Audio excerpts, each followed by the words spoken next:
ओम शांति।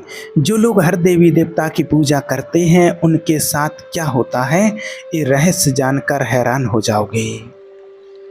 देखिए, क्या तुमने कभी सोचा है कि एक व्यक्ति जो हर देवी देवता की पूजा करता है उसके बारे में आदि शंकराचार्य क्या कहते हैं? क्या वो व्यक्ति आध्यात्मिक रूप से सबसे आगे बढ़ता है या फिर अनजाने में किसी ऐसे जाल में फंस जाता है जिसे वह भक्ति समझता है? कहते हैं, एक बार एक साधक ने यही प्रश्न पूछा था और उस प्रश्न के उत्तर में जो रहस्य प्रकट हुआ उसने केवल उस साधक को नहीं बल्कि सुनने वालों की पूरी सोच को बदल दिया। क्योंकि बात केवल पूजा की नहीं थी, बात उस सत्य की थी जो पूजा के पीछे छिपा हुआ है। और आज यही सत्य आप सभी को भी पता चल जाएगा कि वास्तव में पूजा के पीछे क्या सत्य छिपा हुआ होता है। देखिए, उस समय संध्या का धुंधलाकार धीरे धीरे धरती पर उतर रहा था। मंदिरों से घंटियों की ध्वनि उठ रही थी, दीपक जल चुके थे और हवा में चंदन की सुगंध तैर रही थी। साधक ने विनम्रता से पूछा, यदि मैं शिव की भी पूजा करूं, विष्णु की भी, माता की भी, गणेश की भी, सूर्य की भी, तो क्या मैं सबसे बड़ा भक्त कहलाऊंगा? प्रश्न सरल था पर उसके भीतर सदियों का भ्रम छिपा था। क्योंकि अक्सर मनुष्य सोचता है कि अधिक देवताओं की पूजा करने का अर्थ अधिक आध्यात्मिकता है, लेकिन जो उत्तर मिला वो अपेक्षा से बिल्कुल भिन्न था। आदि शंकराचार्य कुछ क्षण मौन रहे। उन्होंने सामने जलते दीपक की ओर देखा, फिर बोले, यदि कोई व्यक्ति एक ही सूर्य को अलग अलग खिड़कियों से देखे तो क्या आकाश में कई सूर्य हो जाते हैं? साधक चुप हो गया। प्रश्न का उत्तर उसके पास नहीं था। शंकराचार्य ने कहा, समस्या अनेक देवताओं की पूजा में नहीं है। समस्या वास्तव में तब शुरू होती है जब व्यक्ति उन्हें अलग अलग सत्ता मानने लगता है, और यहीं से वो रहस्य खुलना शुरू हुआ जिसे बहुत कम लोग समझ पाए। कल्पना करो आप कि एक नदी है जो अनेक धाराओं में बट गई है। कोई एक धारा को गंगा कहता है, कोई दूसरी को यमुना, कोई तीसरे को सरस्वती। नाम अलग हैं उनके, स्वरूप अलग दिखते हैं, लेकिन जल का स्वरूप एक ही है। शंकराचार्य कहते थे कि देवताओं का वैभव भी कुछ ऐसा ही है। जो केवल नामों में उलझा रहता है वो सतह पर ही घूमता रहता है, लेकिन जो स्रोत को खोज लेता है उसके लिए हर नाम एक ही सत्य की ओर संकेत बन जाता है। और यही वो स्थान है जहाँ साधारण भक्ति और वास्तविक आध्यात्मिकता अलग होने लगती है। लेकिन यही एक बड़ा रहस्य छिपा था। बहुत से लोग हर देवी देवता की पूजा करते हैं पर उनके मन में भय रहता है, कहीं किसी देवता को भूल ना जाए, कहीं कोई नाराज ना हो जाए, कहीं पूजा में कोई कमी ना रह जाए। बाहर से ये भक्ति दिखाई देती है पर भीतर यह भय का व्यापार बन चुका होता है। शंकराचार्य कहते थे कि देखिए, जहाँ भय है वहाँ अब भी सत्य का दर्शन नहीं हुआ, क्योंकि सत्य हमेशा मुक्त करता है, डराता नहीं। साधक ने फिर पूछा, तो क्या अनेक देवताओं की पूजा गलत है? शंकराचार्य मुस्कुराए। उन्होंने कहा, गलत पूजा नहीं होती, गलत दृष्टि होती है। यह सुनकर आसपास बैठे लोग भी चौंक गए, क्योंकि वे उत्तर में हाँ या ना की अपेक्षा कर रहे थे। पर शंकराचार्य का उत्तर द्वैत और अद्वैत के बीच छुपे उस पुल की तरह था जिसे पार किए बिना कोई अंतिम सत्य तक नहीं पहुंच सकता। और अब वो चर्चा एक गहरे मोड़ पर पहुंच चुकी थी। उन्होंने कहा, जब एक बालक अपनी माता को कभी माँ कहता है, कभी अन्नपूर्णा, कभी करुणा की मूर्ति, कभी रक्षक, तो क्या माता पिता बदल जाते हैं? साधक ने सिर हिला दिया। शंकराचार्य बोले, ठीक वैसे ही अलग अलग देवता उस एक चेतना के विभिन्न द्वार हैं। लेकिन फिर उनका स्वर अचानक गंभीर हो गया। उन्होंने कहा, पर यदि कोई द्वारों में ही उलझ जाए और घर तक ना पहुँचे तो उसका क्या होगा? यह प्रश्न सुनते ही वातावरण में एक अजीब सी निस्तब्धता फैल गई। यहीं अधिकांश साधकों की यात्रा रुक जाती है। वे मंदिर से मंदिर जाते हैं, एक दिन शिव, दूसरे दिन विष्णु, तीसरे दिन देवी, चौथे दिन हनुमान जी, लेकिन उनका मन पहले जैसा ही अशांत रहता है, क्योंकि वे बाहर के रूप बदल रहे होते हैं, भीतर के अज्ञान को नहीं। शंकराचार्य बार बार कहते थे कि पूजा का उद्देश्य देवता बदलना नहीं, स्वयं को बदलना है। यदि पूजा के बाद भी अहंकार वही है, क्रोध वही है, भय वही है, तो फिर पूजा केवल एक आदत बनकर रह गई है। रात और गहरी हो चुकी थी। कहीं दूर कहीं शंख की ध्वनि सुनाई दी। साधक अब पहले जैसा नहीं था, उसके भीतर कुछ टूट रहा था। उसे पहली बार महसूस हुआ कि शायद वो वर्षों से केवल नामों का संग्रह कर रहा था। उसने बहुत मंत्र सीखे, बहुत व्रत किए, बहुत यात्राएं की, लेकिन क्या उसने कभी उस चेतना को जानने का प्रयास किया जो सभी देवताओं के पीछे है? यह प्रश्न उसके हृदय में अग्नि की तरह जलने लगा। शंकराचार्य ने धीरे से कहा, जिस दिन तुम्हें हर देवता में एक ही प्रकाश दिखाई देने लगेगा, उसी दिन तुम्हारी पूजा बदल जाएगी। अब साधक समझने लगा था कि भक्ति का अंतिम लक्ष्य किसी विशेष स्वरूप तक सीमित रहना नहीं, बल्कि उस सत्य तक पहुंचना है जहां सभी स्वरूप विलीन हो जाते हैं। परंतु ये सुनने में जितना सरल था, अनुभव में उतना ही कठिन, क्योंकि मन को विविधता पसंद है, जबकि आत्मा एकत्व की ओर बढ़ती है। फिर शंकराचार्य ने एक और रहस्य प्रकट किया। उन्होंने कहा, जो व्यक्ति हर देवी देवता की पूजा करता है और हर रूप में उसी एक परम तत्व का दर्शन करता है, उसके भीतर धीरे धीरे भेद मिटने लगते हैं। वह व्यक्ति लोगों को जाति, पद, धन या रूप से नहीं देखता, क्योंकि जिसने देवताओं में एकत्व देख लिया, वह संसार में भी एकत्व देखने लगता है, और यहीं से उसके भीतर ऐसी शांति जन्म लेती है जिसे शब्दों में बांधना संभव नहीं। लेकिन उन्होंने चेतावनी भी दी। उन्होंने कहा, यदि कोई केवल इच्छाओं की पूर्ति के लिए हर देवता के पास जाता है, तो वह एक मंदिर से दूसरे मंदिर तक तो पहुंच सकता है, पर स्वयं तक कभी नहीं पहुंच पाएगा। यह वाक्य सुनते ही साधक के चेहरे का रंग बदल गया, क्योंकि उसे अपने भीतर छिपी हुई वह प्रवृत्ति दिखाई दे गई थी जिसे उसने कभी पहचाना ही नहीं था। वह भक्ति नहीं कर रहा था, वह तो सौदा कर रहा था। हवा अब ठंडी हो चुकी थी और फिर शंकराचार्य बोले, देवता तुम्हारी इच्छाओं के व्यापारी नहीं हैं, वे तुम्हें तुम्हारे वास्तविक स्वरूप तक ले जाने वाले संकेत हैं। ये सुनते ही साधक की आंखों में नमी उतर आई। उसे लगा जैसे बरसों से बंद कोई द्वार भीतर खुलने लगा हो, लेकिन उस द्वार के पीछे जो दिखाई देने वाला था, उसके लिए वह अभी पूरी तरह से तैयार नहीं था। कहते हैं उसी रात उसने पहली बार अपने मन को देखने का प्रयास किया। उसने पाया कि उसके भीतर सैकड़ों देवताओं की मूर्तियां थीं, पर उनके पीछे छिपी हुई चेतना का अनुभव नहीं था। उसने पहली बार समझा कि पूजा की संख्या से अधिक महत्वपूर्ण है चेतना की गहराई, और यही वो बिंदु था जहां उसकी यात्रा वास्तव में शुरू हुई, समाप्त नहीं। जब अगली सुबह सूर्य की पहली किरण मंदिर के पत्थरों पर पड़ी तो साधक फिर शंकराचार्य के पास पहुंचा। उसके चेहरे पर एक नई गंभीरता थी। उसने पूछा, यदि सभी देवता एक ही सत्य की ओर ले जाते हैं, तो फिर इतने अलग अलग स्वरूपों की आवश्यकता क्यों पड़ी? एक प्रश्न सुनकर शंकराचार्य की आंखों में एक अनोखी चमक उभरी, मानो अब वह उस रहस्य के सबसे भीतरी द्वार को खोलने वाले हों। कुछ क्षणों तक उन्होंने आकाश की ओर देखा, फिर बोले, क्योंकि सत्य एक है पर उसे खोजने वाले अनगिनत हैं। लेकिन इसके बाद उन्होंने जो कहा वह साधक ने पहले कभी नहीं सुना था। वह केवल देवताओं का रहस्य नहीं था, वह स्वयं मनुष्य की चेतना, जन्मों की यात्रा और उस अदृश्य शक्ति का रहस्य था जो तय करती है कि कोई व्यक्ति किस देवता की ओर आकर्षित होगा और क्यों। तभी शंकराचार्य ने अपनी बात आगे बढ़ानी शुरू की और वहां उपस्थित हर व्यक्ति सांस रोके सुनने लगा। शंकराचार्य ने धीमे स्वर में कहा, क्या तुमने कभी सोचा है कि एक ही परिवार में जन्मे दो भाई अलग अलग देवताओं की ओर क्यों आकर्षित होते हैं? एक शिव का उपासक बन जाता है, दूसरा कृष्ण के प्रेम में डूब जाता है, तीसरा माता के चरणों में अपना जीवन अर्पित कर देता है। क्या ये केवल संयोग है? नहीं, इसके पीछे चेतना की एक गहरी यात्रा छिपी होती है। हर आत्मा अपने साथ अनेक जन्मों के संस्कार लेकर आती है, जिन रूपों से उसका संबंध पहले बना होता है। वर्तमान जीवन में मन सहज रूप से उन्हीं की ओर खींचता है, और यही कारण है कि किसी व्यक्ति को शिवलिंग के सामने शांति मिलती है तो किसी को राधा कृष्ण की मूर्ति के सामने आंसू आ जाते हैं। साधक ध्यान से सुन रहा था।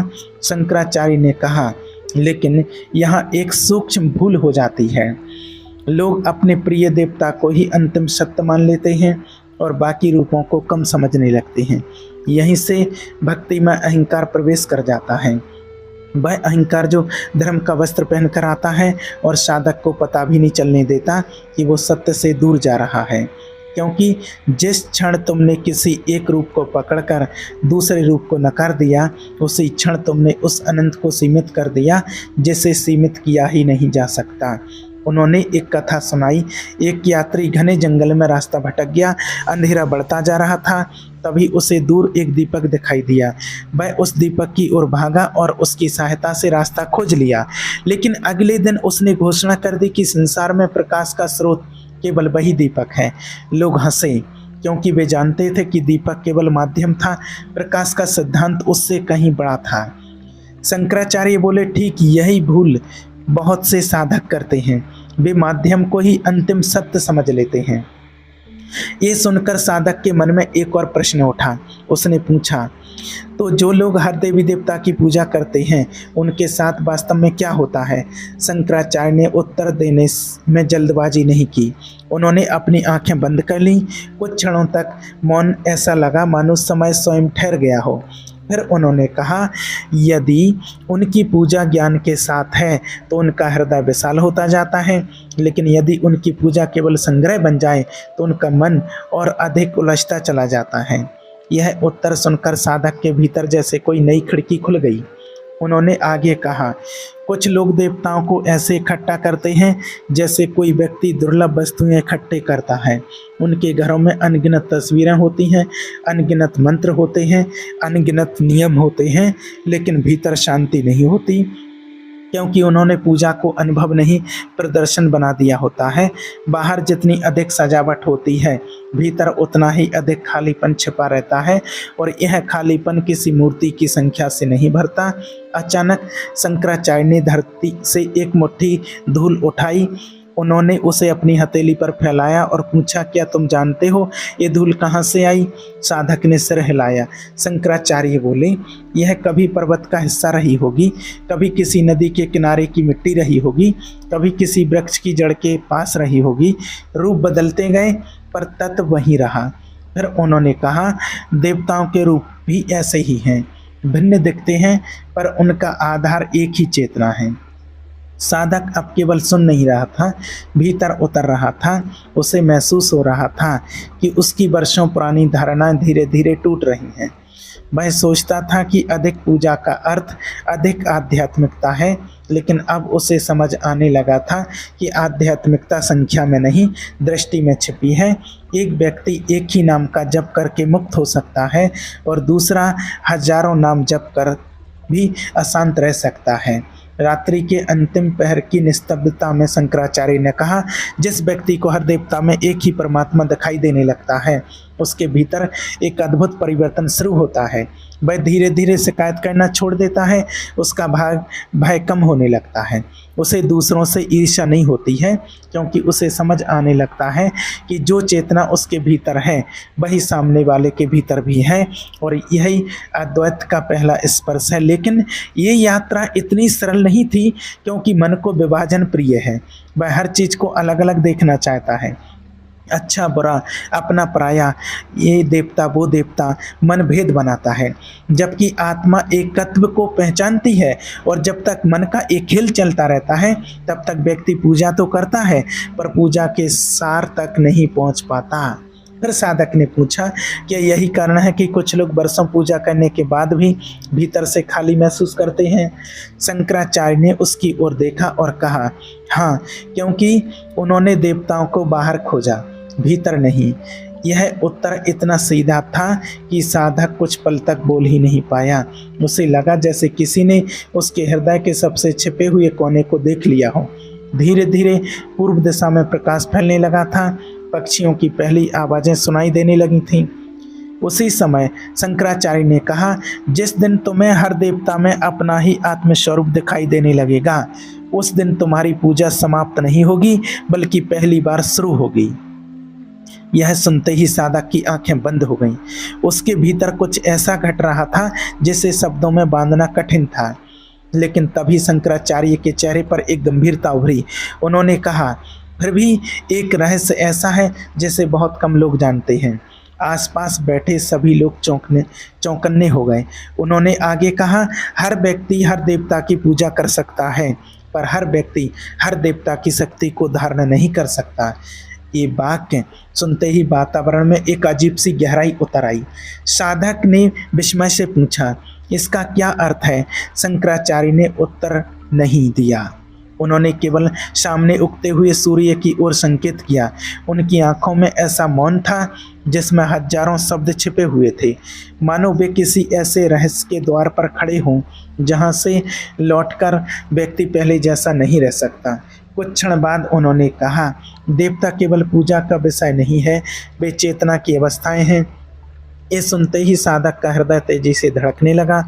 यदि यह सत्य था तो इसका अर्थ यह था कि देवताओं का रहस्य मूर्तियों से कहीं आगे जाता है, और शायद यही वो कारण था कि प्राचीन ऋषि मुनियों देवताओं की उपासना को केवल धार्मिक कर्मकांड नहीं मानते थे। अब सूर्य पूरी तरह क्षितिज पर उभर आया था। उसकी सुनहरी किरणें मंदिर के पत्थरों को प्रकाशित कर रही थीं, लेकिन शंकराचार्य की अगली बात उन किरणों से भी अधिक प्रखर थी। उन्होंने कहा, जब कोई व्यक्ति किसी विशेष देवता की उपासना करता है तो वह केवल आशीर्वाद नहीं मांगता, वह उस देवता की चेतना के एक अंश को अपने भीतर जागृत करता है। और जैसे ही यह शब्द साधक के कानों में पड़े, उसे लगा कि अब वह उस रहस्य के सबसे निकट पहुंच चुका है जिसके बारे में उसने कभी कल्पना भी नहीं की थी। साधक के भीतर अब प्रश्न का सागर उमड़ रहा था। उसने धीमे स्वर में पूछा, यदि देवता चेतना की अवस्थाएं हैं तो क्या हर पूजा हमारे भीतर कुछ बदलती है? शंकराचार्य ने कहा, बिल्कुल बदलती है, पर अधिकांश लोग उस परिवर्तन को पहचान नहीं पाते हैं। उन्होंने समझाया कि जब कोई व्यक्ति सच्चे भाव से शिव की उपासना करता है तो उसके भीतर वैराग्य का बीज जागने लगता है। जब विष्णु की भक्ति में डूबता है तो संतुलन और करुणा का भाव बढ़ता है, और जब वो माँ शक्ति की आराधना करता है तो भीतर छिपी हुई साहस और ऊर्जा की धाराएं सक्रिय होने लगती हैं। लेकिन ये सब तभी होता है जब पूजा केवल होठों की नहीं, हृदय की हो। शंकराचार्य ने फिर एक रहस्यमयी बात कही। उन्होंने कहा, जो व्यक्ति हर देवी देवता की पूजा करता है वह धीरे धीरे अनेक दिव्य गुणों के संपर्क में आता है, परंतु यहाँ भी एक शर्त थी, यदि उसका मन बिखरा हुआ है तो वह इन गुणों को ग्रहण नहीं कर पाएगा। जैसे वर्षा का जल केवल उसी पात्र में ठहरता है जो स्थिर हो, वैसे ही दिव्य चेतना केवल उसी हृदय में उतरती है जो शांत और ग्रहणशील हो। अन्यथा पूजा होती रहती है लेकिन भीतर कुछ नहीं बदलता। मंदिर के प्रांगण में हवा धीरे धीरे बह रही थी, वृक्षों की पत्तियां हल्की ध्वनि कर रही थीं।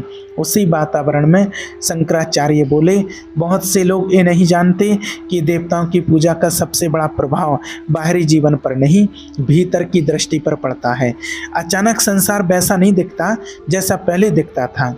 व्यक्ति घटनाओं के पीछे छिपे हुए अर्थ को देखने लगता है। उसे समझ आने लगता है कि हर सुख और हर दुख केवल एक ही शिक्षक है, और यही समझ उसकी चेतना को सामान्य लोगों से अलग दिशा में ले जाने लगती है। फिर उन्होंने साधक से पूछा, क्या तुमने कभी देखा है कि कुछ लोगों के चेहरे पर बिना किसी कारण के शांति होती है? साधक ने सिर हिलाया। शंकराचार्य बोले, उनमें से कई लोग ऐसे होते हैं जिन्होंने भक्ति को केवल मांगने का साधन नहीं बनाया, उन्होंने भक्ति को आत्मा को शुद्ध करने का मार्ग बनाया। ऐसे लोगों के भीतर धीरे धीरे एक मौन जन्म लेता है। यह मौन शब्दों का अभाव नहीं होता, बल्कि भीतर के सुर का समाप्त होना होता है। यदि इस ज्ञान ने आपके हृदय को छुआ हो तो आज से इस सत्य को अपने अंदर उतार लीजिए और बिल्कुल भी किसी भी प्रकार से भ्रमित मत होइए। ईश्वर एक है, परमात्मा एक है, और आपके अंदर जो चेतना है वो भी एक है, और वो उसी परमात्मा की संतान है। उसे एक मानकर उस सत्य परमात्मा के स्वरूप को पहचानिए और उसको याद कीजिए। ठीक है। ओम शांति।